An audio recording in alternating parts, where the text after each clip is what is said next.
बिस्मिल्लाहिर्रहमानिर्रहीम। अस्सलामुअलैकुम। उम्मीद है तमाम स्टूडेंट्स खैरियत से होंगी। तलफ़्फ़ुज़ के बारे में पढ़ेंगे। जैसे कि आप पहले पढ़ चुके हैं कि तलफ़्फ़ुज़ के मायने हैं अल्फाज को ज़ेर, ज़बर और पेश के लिहाज से सही तरह अदा करना। इसीलिए अल्फाज का सही तलफ़्फ़ुज़ सीखने के लिए हरकत से वाक़फ़ियत ज़रूरी है। आज हमने कुछ अल्फाज तलफ़्फ़ुज़ के साथ पढ़ने हैं और दुरुस्त अदायगी को सीखना है। पेज नंबर 49 पे दिए गए अल्फाज को हम तलफ़्फ़ुज़ के साथ अदा करेंगे। दिया गया फर्स्ट वर्ड है इस्लाम। इसमें जैसे कि आप पहले पढ़ चुके हैं कि जिस हर्फ के नीचे ज़ेर की इलामत होगी उसे मकसूर कहेंगे। यहाँ पे पहला हर्फ हमारे पास क्या है? मकसूर है। और सीन हमारे पास क्या है? साकिन है। जिस हर्फ के ऊपर जज़म या सुकून की इलामत होगी उसे हम साकिन कहेंगे। और नेक्स्ट जिस पर जो है ज़बर की इलामत होगी उसे हम मफ्तू कहेंगे। और यहाँ पे लाम के ऊपर हमारे पास ज़बर की इलामत है तो ये हमें क्या कहेंगे? इसको मफ्तू कहलाएगा। और मीम के ऊपर हमारे पास क्या है? दोबारा साकिन की इलामत है। तो इसको हम जो है कैसे पढ़ेंगे? इस्लाम। दी गई एग्जाम्पल्स में जो है वो देखें, फर्स्ट वर्ड दिया गया है इखलास। अब यहाँ पे इखलास में जो है अलिफ के नीचे क्या आएगा? ज़ेर, जिसको हम क्या कहेंगे? मकसूर। खा के ऊपर हमारे पास जो है वो जज़म या सुकून की इलामत है जिसको हम क्या पढ़ेंगे? जो क्या कहलाएगा? साकिन। और लाम के ऊपर ज़बर है जो कि क्या कहलाएगा? मफ्तू। इसको हम लफ्ज़ को पढ़ेंगे इखलास। इसी तरह आपने पहले अल्फाज को देखते हुए दिए गए लफ्ज़ों की भी ऐसे ही दुरुस्त अदायगी के साथ प्रैक्टिस करनी है। नेक्स्ट वर्ड हमारे पास है इत्तिबार। इसमें हमारे पास अलिफ के नीचे क्या है? ज़ेर है तो वो क्या कहलाएगा? मकसूर। आइन के ऊपर हमारे पास जज़म की इलामत है जो कि कहलाएगा साकिन। ते के नीचे हमारे पास ज़ेर की इलामत है जो कि कहलाएगा मकसूर। और बा के ऊपर हमारे पास ज़बर की इलामत है जो कि क्या कहलाएगा? मफ्तू। और रे हमारे पास क्या है? साकिन है। इसी तरह दिए गए एग्जाम्पल्स में वर्ड दिया गया है इंतहा। तो इंतहा में अलिफ के नीचे हमारे पास ज़ेर आएगी तो वो क्या कहलाएगा? मकसूर। नून के ऊपर हमारे पास जज़म की इलामत है जो कि कहलाएगा साकिन। और ते के नीचे भी हमारे पास ज़ेर की इलामत है जिसको हम पढ़ेंगे मकसूर कहलाएगा। और हा के ऊपर भी हमारे ज़बर की इलामत आएगी जो कि कहलाएगा मफ्तू। इंतहा। इसी तरह वर्ड्स दिए गए हैं जिनकी आपने जो है दुरुस्त अदायगी के साथ जो है प्रैक्टिस करनी है। नेक्स्ट वर्ड है हमारे पास इत्तेहाद। इत्तेहाद में अलिफ के नीचे हमारे पास क्या है? ज़ेर की इलामत है, मकसूर कहलाएगा। ता के ऊपर हमारे पास जो है वो तशदीद की इलामत है जो कि मशद्दद मकसूर कहलाएगा। हा के ऊपर ज़बर की इलामत है जो कि मफ्तू कहलाएगा। और दाल के ऊपर हमारे पास जज़म या सुकून की इलामत है जो कि क्या? साकिन कहलाएगा। इत्तेहाद।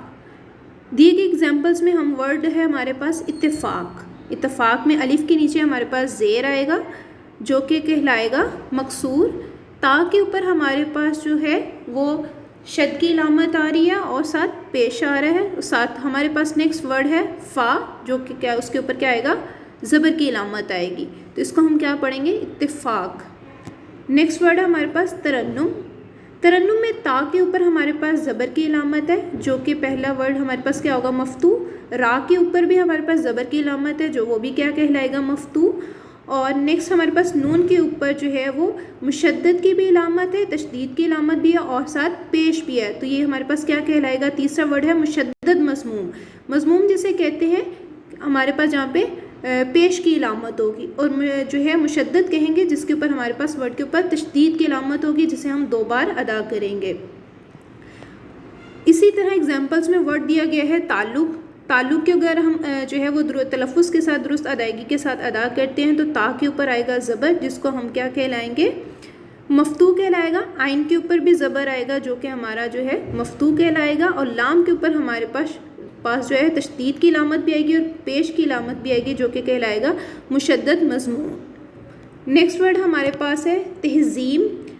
ता के ऊपर भी ज़बर की इलामत है जिसको हम कहेंगे मफ्तू। और आइन के ऊपर हमारे पास जो है वो सुकून की इलामत आ रही है जो कि कहलाएगा साकिन। ज़ुआ के नीचे हमारे पास ज़ेर की इलामत है जो कि कहलाएगा मकसूर, और या के ऊपर भी हमारे पास दोबारा से कौन सी इलामत आ रही है, जज़म या सुकून की, जो कि कहलाएगा साकिन, और मीम के ऊपर भी हमारे पास जज़म की इलामत है। देखिए एग्जाम्पल में फर्स्ट वर्ड हमारे पास है तशरी, ता के ऊपर हम जो है ज़बर आएगा तो वो क्या कहलाएगा, ज़बर की इलामत पे आएगा तो मफ्तू कहलाएगा। शीन के ऊपर हमारे पास जज़म की इलामत आ रही है तो वो साकिन कहलाएगा। रे के नीचे हमारे पास जो है वो रा के नीचे आ रही है हमारे पास ज़ेर की इलामत जो कि मकसूर कहलाएगा, तशरी। नेक्स्ट वर्ड हमारे पास है ताउन, ता के ऊपर जो है देखिए ज़बर की इलामत है और आइन के ऊपर भी ज़बर की इलामत है, तो पहला और दूसरा लफ्ज़ हमारे पास मफ्तू है। वाव के ऊपर पेश की इलामत है तो वो हमारे पास क्या है, मज़मूम है, और नून के ऊपर हमारे पास जो है वो जज़म की इलामत है जो कि साकिन कहलाएगा। दीगे एग्जाम्पल्स में लास्ट वर्ड पे लिखा हुआ है तनावुल, ता के ऊपर अगर हम जो है वो हम ज़बर लगाएंगे और नून के ऊपर भी हमारे पास ज़बर की इलामत आएगी जो कि कहलाएगा मफ्तू, और वाव के ऊपर हमारे पास जो है पेश की इलामत आएगी तो उसको हम पढ़ेंगे मज़मूम, और लाम हमारा क्या है, साकिन होगा, तनावुल। नेक्स्ट वर्ड हमारे पास है इस्तेमाल, अलिफ के नीचे ज़ेर आ रही है तो इसको हम जो है वो पढ़ेंगे मकसूर। सीन हम के ऊपर हमारे पास जो है वो जज़म की इलामत आ रही है जो कि कहलाएगा साकिन। ते के नीचे हमारे पास ज़ेर की इलामत है जो कि मकसूर कहलाएगा। आइन के ऊपर दोबारा से जो है वो जज़म की इलामत है जो कि साकिन कहलाएगा। मीम के ऊपर हमारे पास ज़बर की इलामत है जो कि मफ्तू कहलाएगा, और लाम दोबारा से हमारे पास साकिन है। नेक्स्ट वर्ड हमारे पास है तिलावत, ते जो है वो ता के नीचे ज़ेर की इलामत है जो कि कहलाएगा मकसूर। लाम के ऊपर हमारे पास जो है ज़बर की इलामत है जो कि कहलाएगा मफ्तू। वाव के ऊपर भी ज़बर की इलामत है तो वो भी कहलाएगा मफ्तू, और ता के ऊपर हमारे पास जो है जज़म या सुकून की इलामत है जो कि कहलाएगा साकिन। इस वर्ड को हम पढ़ेंगे तिलावत। दीगी एग्जाम्पल में वर्ड दिया गया है इशात, अलिफ के नीचे जो है ज़ेर आएगा तो वो कहलाएगा मकसूर। शीन के ऊपर हमारे पास ज़बर की इलामत आएगी और आइन के ऊपर भी हमारे पास ज़बर की इलामत आएगी तो ये मफ्तू कहलाएगा, और यहाँ पे हमारे पास अलिफ ता साकिन है जिसको हम जो है जज़म की इलामत होगी इनके ऊपर तो साकिन कहलाएगा। इसको हम पढ़ेंगे इशात।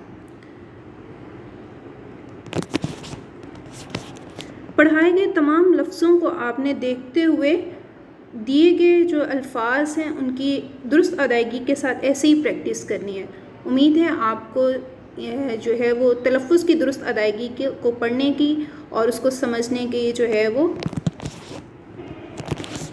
समझाए गए तमाम लफ्ज़ों को देखते हुए उम्मीद है कि आप इसको जो है बाकी तमाम लफ्ज़ों को दुरुस्त अदायगी के साथ जो है वो अदा करने की कोशिश करेंगे।